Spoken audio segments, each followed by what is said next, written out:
IFW, the international voice of freight and logistics. Thanks for tuning in to IFW, the voice of freight and logistics. I'm Kizzy Nkwacha, and in a few minutes we're going to be joined by our chief reporter, Mr. Damien Brett, who's going to be giving us a roundup of the week's news. Damien's going to be looking at some of the big stories that have broken in the world of freight and logistics over the past 7 days. Hopefully you haven't missed anything, because you've been reading our bulletin every single day, haven't you? Well, I hope so. But before I hand you over to Damien, I just want to say that we're going to be at Intermodal this week. We're going to be in Amsterdam for the Intermodal show. So if you're going to be there as well, seek out IFW at the Internet Lounge. You'll probably find me there and a lot of the IFW team, including Mr. Brett, who would really like to meet you. So if you're going to be at Intermodal in Amsterdam, do pop over to the Internet Lounge and drop in on IFW. Who knows, we might even offer you a cup of coffee as well. Can't argue with that, can we? Right now, let's head over to Mr. Damien Brett for a roundup of the week's news. Over to you, Damien. Thanks very much, Kizzy. It's Damien Brett here, IFW's chief reporter, and I'll make sure I actually read the Cargo Italia R story. It sounds quite interesting. I know the one we ran last week on Astran was very good. And I'll also be at Intermodal as well as Kizzy, so if you want to pay me a visit, just drop by the Intermodal stand and get in touch. Now I'm going to start this week off the same way I always do, and that's by looking at a story that's caught my eye, and this week it's about the vessel Most Sky and the crew on board the ship, which had been arrested for being unseaworthy, getting their pay and flights back home. But unfortunately for the Turkish members of the crew, they were arrested when they landed in Istanbul. The International Transport Workers Union said there was a disturbing possibility that the ship owner may have made a complaint against them, but that was unconfirmed. The ITF arranged legal assistance via one of its Turkish member unions, who organised a lawyer for the men. So far, access has been blocked, although I understand now that the crew has been released. And now I'm going to look at what our readers thought were the top stories of the week with our countdown of the top 5 most read articles. The 5th most read story with 696 views is almost 600 containers are still stuck on board an MSC vessel that sank in August after a collision with another ship outside the port of Mumbai. MSC said there are still around 596 containers on the MSC Chitra because weather conditions had hampered efforts to retrieve the boxes. The shipping line said it now planned to raise the ship and pump out the holds, but in the meantime it had ceased recovery attempts.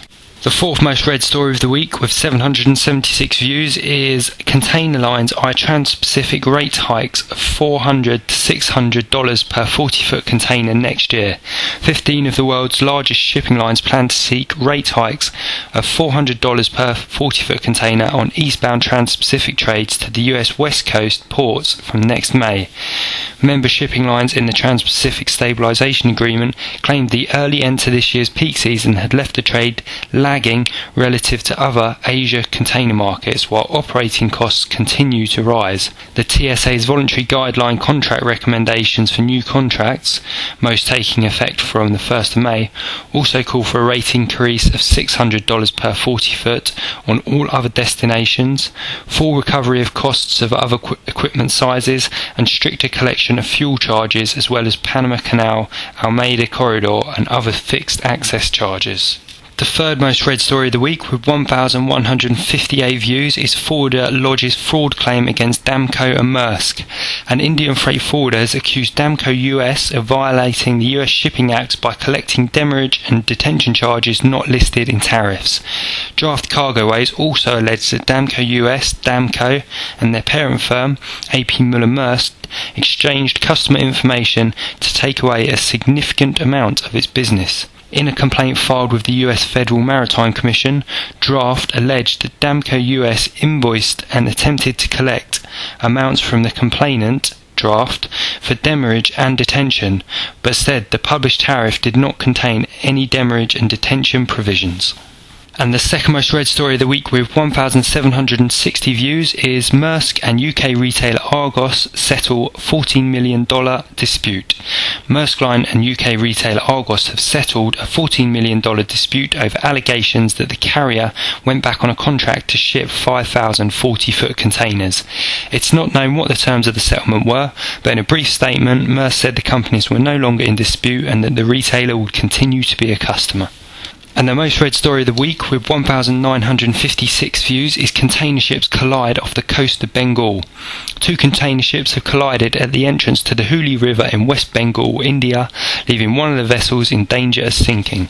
There was no loss of life, and navigation channels were quickly reopened following the incident, but the 917 TEU Green Valley and the 1,016 TEU Tiger Singh were both damaged, with reports suggesting the Tiger Singh was taking on water. The collision took place south of the port of Calcutta. What a bizarre story. You'd imagine that with the size of these container ships, it would be really difficult not to see each other and to figure out which direction the other ship is going. But I guess the people at the helm of these ships were distracted thinking about Intermodal in Amsterdam, because that's what we are. We're going to be in Amsterdam from Tuesday this week, so if you're going to be around, do pop in and say hello. It'd be good to hear from you. And until then, we look forward to talking to you next week. Thanks a lot. Bye-bye.